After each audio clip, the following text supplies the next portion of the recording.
আসসালামু আলাইকুম গাইস, আপনারা দেখবেন তালের পাকান পিঠা একদম গ্রামীণ পদ্ধতিতে কিভাবে আমরা বানাই সেভাবে আপনারা দেখতে তালে থাকবেন। তালের পাকান পিঠা আমি প্রথম তালগুলো ম্যাশ করে নেওয়ার পর এখন আমি চুলায় জ্বালাই নিতেছি।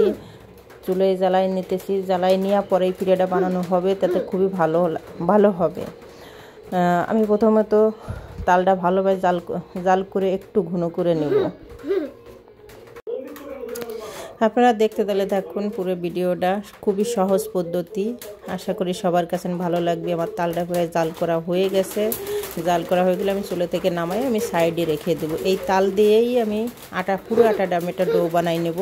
এখন আমি সামান্য পরিমাণ চিনি এখানে ব্যবহার করছি 3 থেকে 4 চামচ। এর ভিতরে 1 চামচের মতন, ছোটো চামচের 1 চামচের মতন লবণ ব্যবহার করছি এবং 2 থেকে 3 চামচের মতন আমি তেল ব্যবহার করছি, যাতে পাকন পিঠা উপর থেকে খুব ক্রিস্পি একটা টিনের আসে। এই জন্য আমি একটু তেল ব্যবহার করছি। আপনারা এই হতে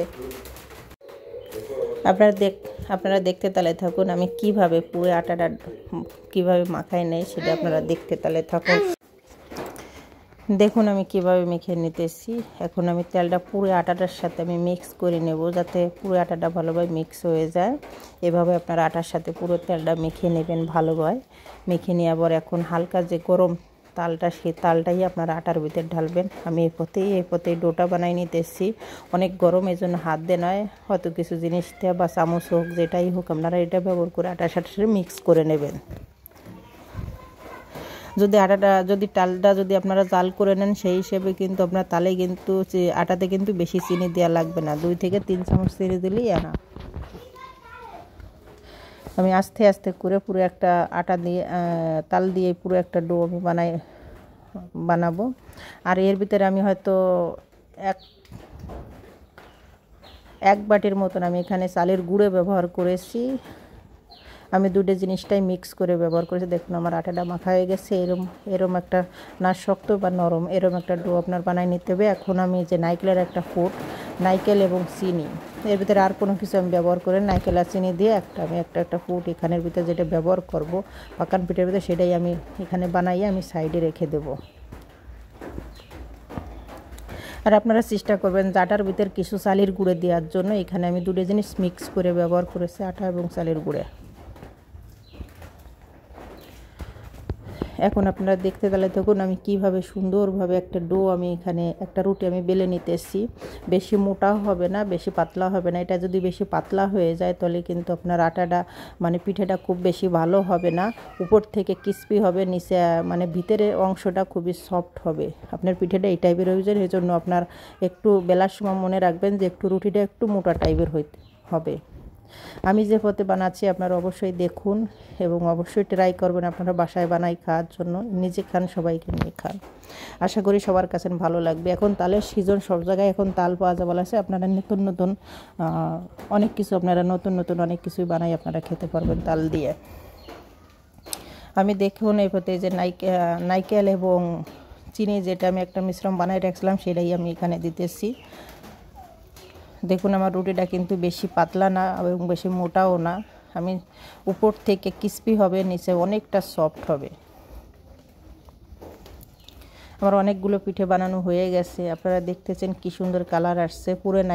পুরো তাল দিয়ে আমি আটাটা কিন্তু সেনা হয়েছে। আমি এখানে কোনো পানি কিন্তু ব্যবহার করি নাই। এখন আমি নর্মাল আছে এখানে এই পুরো পিঠেগুলো আমি এইভাবে ভেজে নেব। আপনারা দেখতে তালে থাকুন আমি কিভাবে বাছতেছি। আর আমার ভিডিওগুলো যদি আপনাদের কাছে ভালো লাগে অবশ্যই শেয়ার করে দেবেন এবং সাবস্ক্রাইব করবেন এবং লাইক দেবেন। আশা করি আপনাদের সবার কাছে আমার ভিডিওগুলো অনেক ভালো লাগবে। চেষ্টা করবেন আপনারা সবাই। আমার প্রথম পিঠেগুলো ভাজা হয়ে গেছে, আমি সাইডে রেখে দিয়েছি। আপনাদের সুবিধার জন্য আমি আর এক ফিরে দেখাই দিতেছি। আমি পরিমাণ মতন তেল এখানে ব্যবহার করেছি। আপনারা দেখতেছেন আমি কিভাবে পিঠেগুলো দিতেছি। এক একটা করে দিয়ে দেবেন, যাতে একটার গায়ে একটা যাতে না লাগে।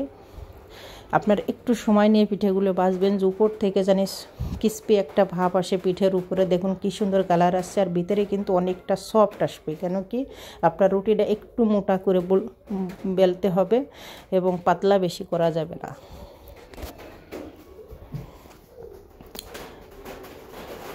এখানে আস্তে আস্তে যখন আপনারা চুলাই বানাবেন আস্তে আস্তে জাল এখানে দেবেন, যাতে আপনার উপর থেকে ক্রিস্পি একটা ভাব আসে, ভিতরে অনেকটাই সেদ্ধ হয়ে যায় এবং সফট একটা জিনিস, পিঠেটা যেন একটা সফট থাকে। দেখুন আমার পিঠেগুলো কি সুন্দর একটা কালার আসছে। আশা করি আপনাদের সবার কাছে ভালো লাগবে এবং আপনারা অবশ্যই একবার হইলে হয়তো ট্রাই করবেন, বানানোর জন্য অবশ্যই হলে চেষ্টা করবেন।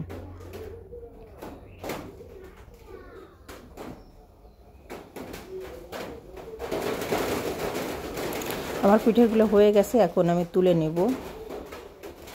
খুব সুন্দর একটা কালার আসছে দেখেন। এখন আমার পিঠেগুলো হয়ে গেছে, এখন আমি তুলে নেব। পিঠেগুলো ভাজতে বেশি টাইম লাগে না, যখন দেখবেন উপরে হয়ে গেছে, পিঠে হয়ে গেছে, খুব সুন্দর একটা কালার আসছে, তখন আপনারা তুলে নেবেন। এখানে 1 মিনিট 1.5 মিনিট এটা কোনো ব্যাপার না, এটা কোনো টাইম এখানে নির্ধারিত নেই। আপনাদের যত সময় লাগে তত সময় আপনারা ভেজে নেবেন, সুন্দর একটা কালার আসার জন্য এবং পিঠেগুলো ভালো হওয়ার জন্য। আর নতুন নতুন ভিডিও পাওয়ার জন্য অবশ্যই আমার সাথে থাকবেন এবং আমার ভিডিওগুলো দেখবেন এবং আশা করি আপনারা বানাই খাবেন বাসাতে, সকলে নিয়ে ভালো লাগবে। এবং ভালো লাগলে অবশ্যই আমার পাশে থাকবেন। সবাই ভালো থাকবেন, সুস্থ থাকবেন, সবার জন্য দোয়া রইল এবং আল্লাহ হাফেজ।